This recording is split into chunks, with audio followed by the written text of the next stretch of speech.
आणि महाराज सुद्धा वरून बघत असतील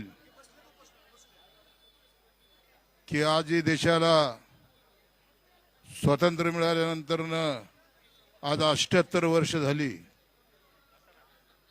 शेतकऱ्याच्या प्रश्नावरती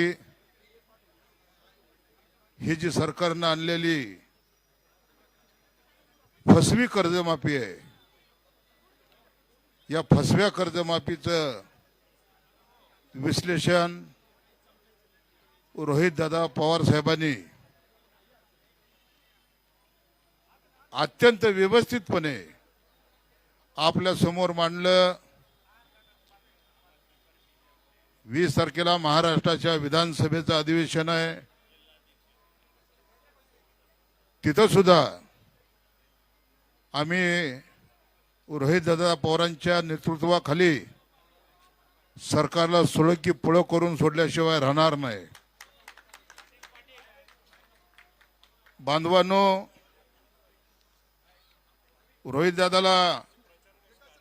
रोहितदादा याच तुम्ही जिथे शिवाजी चौकात बसला इथंच माझे वडील टांगा चालवायचे आणि एक टांगेवाल्याचा मुलगा पंढरपूर, मोहोळ आणि उत्तर सोलापूर तालुक्याचा आमदार होण्याचा मान मला मिळाला। त्याच्या मागे दादा पवार साहेबांनी मला तिकीट दिलं। शरद पवार साहेबांचं कुंकू माझ्या कपाळाला लागलं, त्याच्यामुळे मी कधीही त्या कुंकाशी बेमान होणार नाही। हा जिल्हा पुरोगामी विचाराचा जिल्हा आहे।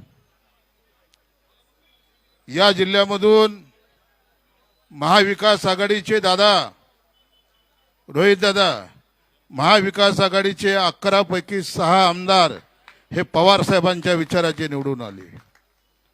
या जिल्ह्यातल्या 3 लोकसभा मतदारसंघापैकी तिन्हीच्या तिन्ही ठिकाणी पवार साहेबांना मानणारा हा सोलापूर जिल्हा, तिन्ही आपले खासदार भारताच्या संसदेमध्ये निवडून गेले। दादा, आज तुम्ही या पंढरपूरमध्ये अन्नत्याग उपोषणाला बसला ते स्वतःसाठी नाही, शेतकऱ्यांसाठी। मला आठवतं आम्ही लहान होतो, पवार साहेब वयाच्या 27व्या वर्षी महाराष्ट्राच्या विधानसभेत आमदार म्हणून 1967 साली गेले आणि साहेबांनी जे आंदोलन उभं केलं ते सांध्या ते बांद्यापर्यंत अशी अनेक आंदोलनं नागपूरला साहेबांनी धडकवली। असा हा शरद पवार साहेबांचा पक्ष महाराष्ट्रातच नव्हे तर भारताच्या इतिहासामध्ये, भारताच्या संसदेमध्ये गेली 65 वर्ष झालं कुठलीही एकही निवडणूक न हरणारा योद्धा कोण असेल तर शरद पवार साहेब असतील, लक्षात ठेवा। आज सगळ्याला मान खाली करावी लागते ज्या वेळेला पवार साहेब संसदेमध्ये जातात। 65 वर्ष का खायचं काम नाही ज्यांच्या संसदीय राजकारणाला झाली। आणि आज त्यांचे नातू रोहितदादा पवार हे त्यांच्याच पायावर पाय ठेवत महाराष्ट्रामध्ये कांद्याचं आंदोलन असेल, आज आपण जर बघितलं जिथं आंदोलन चालू आहे तिथं रोहितदादांच्या नेतृत्वाखाली आंदोलन चालू आहे। परवा मुंबईच्या वेशीवरती रोहितदादांनी आंदोलन केलं, नाशिकला रोहितदादांनी आंदोलन केलं, आज पंढरपूरला अन्नत्याग आंदोलन करतायत। हे कुणासाठी करतायत? ज्याला शेतीमधलं काही ज्ञान नाही ते राज्याचे प्रमुख झालेले आहेत आणि त्यांनी कर्जमाफी काढलेली आहे। जी फसवी कर्जमाफी आहे ती फसवी कर्जमाफी ही तुमच्या सगळ्यांच्या समोर रोहितदादांनी मांडली। म्हणून बांधवांनो, दादांना पाठिंबा देण्यासाठी पंढरपूर असेल, मोहोळ असेल, उत्तर सोलापूर असेल, माढा असेल, पण मला माहिती आहे की हा जिल्हा ह्या वयामध्ये सुद्धा पक्षामध्ये बंड झाल्यानंतर सुद्धा पवार साहेबांची एकच सभा टेंभुर्णीला झाली आणि या जिल्ह्यानं प्रचंड मोठ्या प्रमाणामध्ये शरद पवार साहेबांवर प्रेम केलं. संजय घाटणेकर इथं आहेत. दादा 4 जागा तुतारीवर उभारल्या. चारीच्या चारी आमदार प्रचंड बहुमतानं पवार साहेबांच्या एकाच सभेनं निवडून दिले. जर साहेबांनी अजून सभा दिल्या असत्या तर भारतीय जनता पक्षाचे 5 पैकी 3 आमदार घरी गेले असते दादा. कारण या जिल्ह्यानं जेवढं तुमच्या पुणे जिल्ह्यानं पवार साहेबांवर प्रेम केलं नाही त्याच्या 10 पटीनं रोहित दादा हा सोलापूर जिल्हा हा पवार साहेबांवरती प्रेम करणारा जिल्हा आहे. साहेब मंत्रिमंडळात पहिल्यांदा मंत्री झाले त्यावेळी सोलापूर जिल्ह्याचे पालकमंत्री झाले. पुण्याचे पालकमंत्री नाही झाले, सोलापूर जिल्ह्याचे पालकमंत्री झाले. म्हणून बांधवांनो, हे आंदोलन अत्यंत उग्र रूपात आपल्याला करावं लागेल. बाबासाहेब आंबेडकरांच्या संविधानानं लोकशाही पद्धतीनं आंदोलन करण्याचा अधिकार आम्हाला दिलेला आहे. आंदोलन आमचं दडपण्याचं कुठलंही कारण नाही. प्रशासनाला सुद्धा इशारा देतो.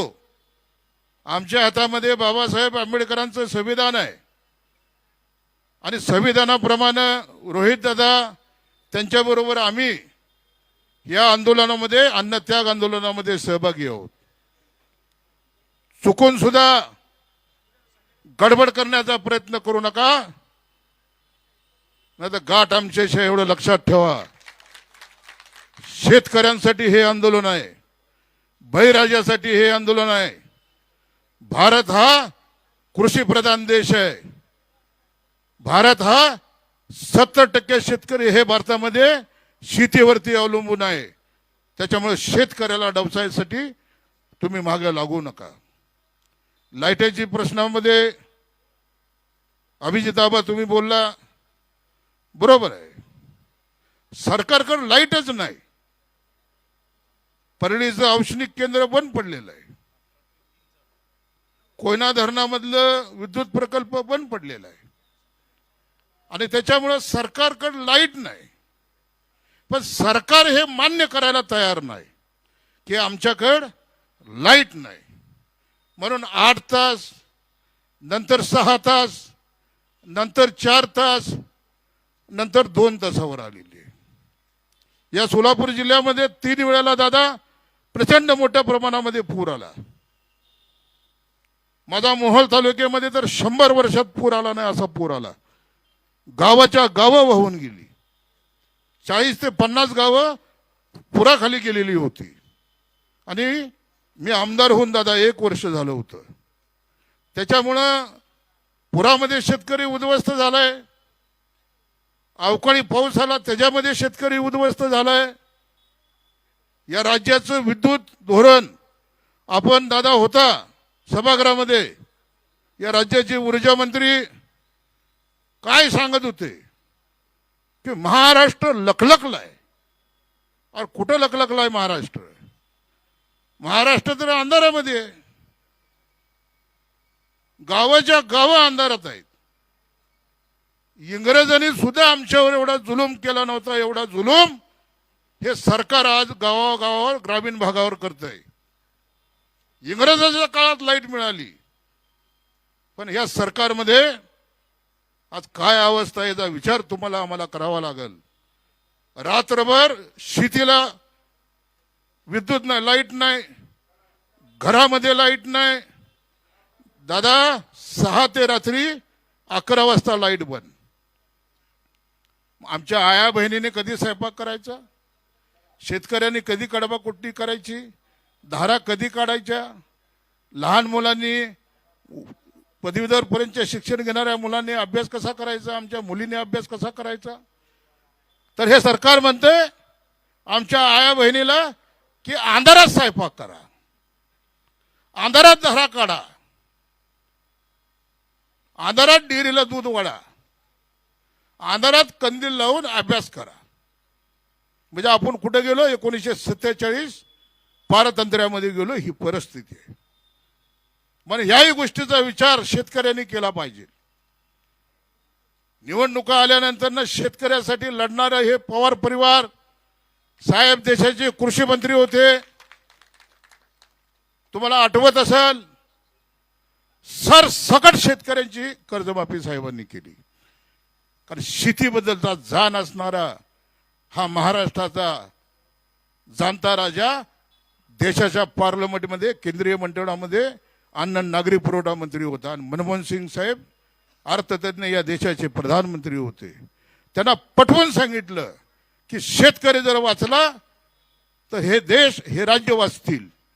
आणि 70,000च्या आसपास कर्जमाफी त्यावेळेला साहेबांनी हे जे आता रोहित दादा बोलले की हा निकष तो निकष तो निकष तो निकष, कुठलाही निकष न लावता पवार साहेबांनी देशातल्या स्वातंत्र्यानंतरची पहिली कर्जमाफी, अत्यंत विक्रमी पद्धतीची कर्जमाफी या देशामध्ये लागू केली. आणि महाराष्ट्रामध्ये कित्येक शेतकऱ्यांना चांगले दिवस आले.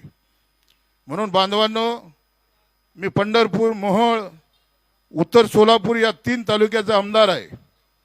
दादांना सांगितलं तुम्ही जिथं बसलात तिथंच माझा बाप टांगा चालवायचा. एक टांगेवाल्याचा मुलगा पवार साहेबांनी माझ्याकडे बघितलं, माझ्या कपाळाला कुंकू लावलं आणि मी महाराष्ट्राच्या विधानसभेत तब्बल 31,000 मताधिक्याने निवडून गेलो. दादा, तुमच्या या आंदोलनाला, हे तुमचं आंदोलन नाही, हे आंदोलन महाराष्ट्रातल्या तमाम शेतकऱ्याचं आंदोलन आहे. आणि म्हणे या सरकारला जागा करण्यासाठी, या सरकारची फसवी कर्जमाफी कशी आहे याचा काहीच फायदा नाही, हे करण्यासाठी आज दादा आम्ही जलमलो त्या पंढरी नगरीमध्ये आज तुम्ही अन्नत्याग उपोषणाला बसलेला आहे. अभिजित आबा काल पालकमंत्र्याला भेटायला गेले. बरोबर 3 मंत्री 2 आमदार होते तुमच्या. त्यांना जर काल सांगितलं असतं की विद्युत मंडळाला ताबडतोब आदेश द्या तर विजेचा प्रश्न कालच सुटला असता. आणि म्हणून मी दादा या तुमच्या अन्नत्याग आंदोलनाला पंढरपूर, कारण या शहराचा सुपुत्र आहे, या तालुक्याचा सुपुत्र आहे, या शहरात राहतो, म्हणून पंढरपूर, मोहोळ आणि उत्तर सोलापूर या 3 तालुक्याच्या वतीनं जाहीर पाठिंबा देतो. तुमच्याबरोबर तुम्ही आहे तोपर्यंत तुमची पाठ सोडणार नाही. आणि माझ्या मतदारसंघातली सर्व गावाच्या गावं, सगळ्या ग्रामपंचायतले आपले शेतकरी या उपोषण स्थळाला पाठिंबा देण्यासाठी आळीपाळीनं येतील. एवढं मी बोलून आपली रजा घेतो. जय हिंद, जय महाराष्ट्र, जय भीम. धन्यवाद.